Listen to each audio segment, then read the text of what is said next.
இப்போ நான் மிளகு ஜீரக ரசம் வைக்க போகிறேன். அதை சில பேர் பச்சையாக வச்சுருவார் ரசம். எப்படின்னா பருப்பு மிளகு ஜீரகம் இதை வச்சு பச்சையாக அரைச்சி கருவேப்பிலை வச்சு அரைச்சி வச்சுருவேன். ஆனால் நான் அப்படி பண்ணலை. நான் எல்லாத்தையும் வறுத்து அரைச்சி வைக்க போகிறேன். பாருங்கள், வறுக்கிறேன். வறுக்கிறதுக்கு பருப்பு கொஞ்சம், கொத்தமல்லி அரை கொஞ்சம், ஜீரகம் கொஞ்சம், மிளகு கொஞ்சம், இது பூண்டு, இது கருவேப்பிலை, இதை வறுக்க போகிறேன். இப்போ எண்ணெய் காஞ்சிடுச்சு. எண்ணெய் காஞ்ச உடனே பருப்பு, மிளகு, ஜீரகம், மிளகு, பூண்டு எல்லாத்தையும் போட்டு வறுக்கணும்.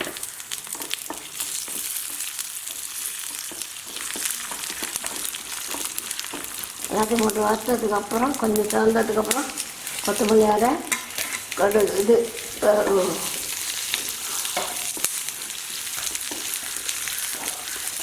கருவேப்பிலை போட்டு வறுத்து எடுத்துக்கிட்டேன். இப்போ இதெல்லாம் அரைக்கணும். வறுத்துக்கு போடுறது இதெல்லாம்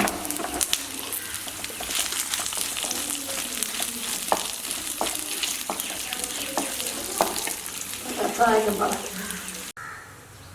ரசம் வைக்கிறதுக்கு புளி இது கொட்டப்பாக்கு அளவு, அதாவது நான் தண்ணியில் போட்டு நனைச்சி வச்சுருக்கேன், கரைச்சி வச்சுருக்கேன்.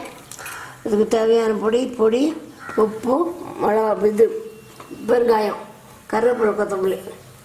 இப்போ ரசம் கரைச்சி வைக்கிறேன். அதை வறுத்து வச்சுட்டு ஆறட்டும். அதுக்குள்ளே ரசத்தை கரைச்சி வைக்கிறேன்.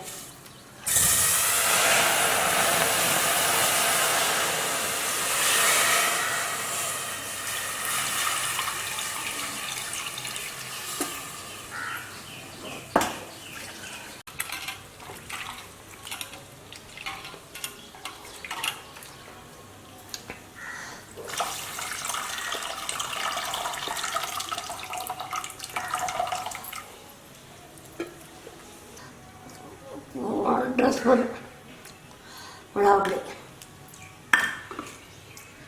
தேவையான அளவு உப்பு, பெருங்காயம் கொஞ்சம்,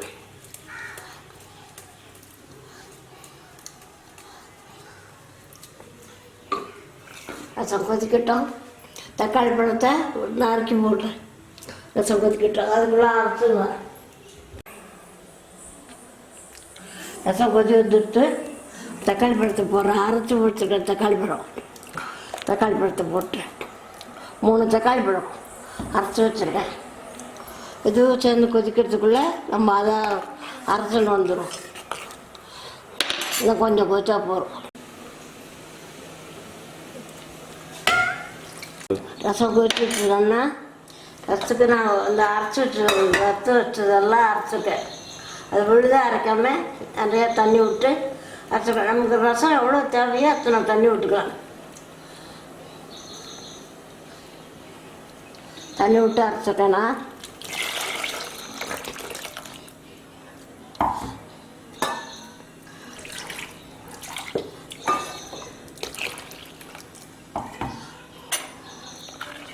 இது ஒரு கொதி வந்தால் போதும். அதுக்கு மேலே பார்த்தா மிளகு ஜீரக ரசம் நல்லா இருக்காது. கொஞ்சம் நுரைச்சி வர மாதிரி கொதி வரணும். இப்போ கருவேப்பிலை கொத்தமல்லி போடுறேன்.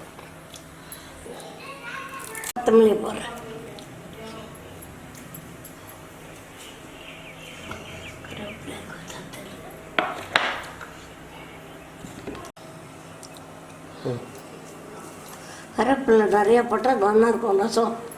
கருவேப்பிலை கொத்தமல்லி போட்டேன். ஒரு கொதி வந்தால் போதும். சும்மா வச்ச கொதி வந்தால் போதும். ரொம்ப கொதிக்க வேண்டாம் ரசம்.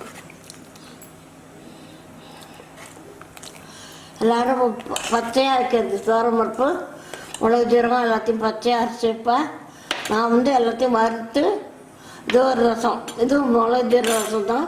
இது எங்கள் அம்மாலாம் செய்வோம். அதே மாதிரி தான். இது எல்லாருக்கும் பிடிக்கும். பண்ணி பாருங்க.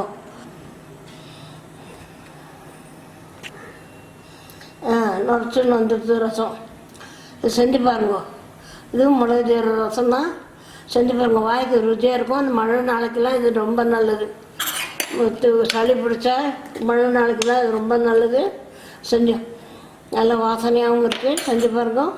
போகிறோம், கொதிச்சது போகிறோம். இனிமேல் தாளித்து கொட்டணும். கொஞ்சம் நெய் ஊற்றி கடுகு போட்டு தாளித்து கொட்டிடுறேன். அவ்வளோதான், கொதிச்சது போகிறோம், இறக்கிடுறேன்.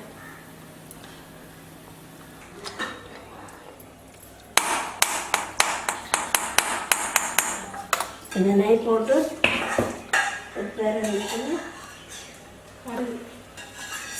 கடுகு போட்டு இப்படி கொட்டு தாளித்து கொட்டினா சரியாக பிடிச்சது தான்.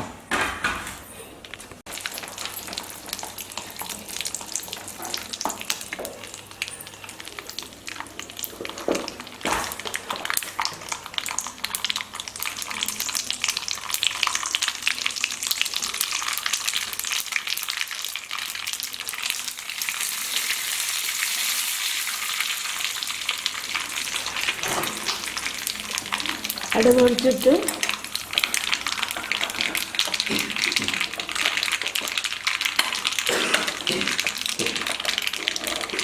எடுத்து இப்போ ரசத்தில் கொட்ட போகிறேன்.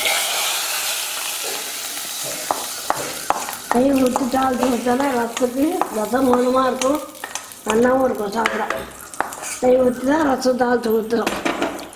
ரசம் சரியாக வச்சு ரெடியாக இருக்குது, ரசம் ரெடியாக இருக்குது. செஞ்சு பார்த்துட்டு எனக்கு ஒரு பெல் பட்டன் ரெடியாக இருக்குது ரசம்.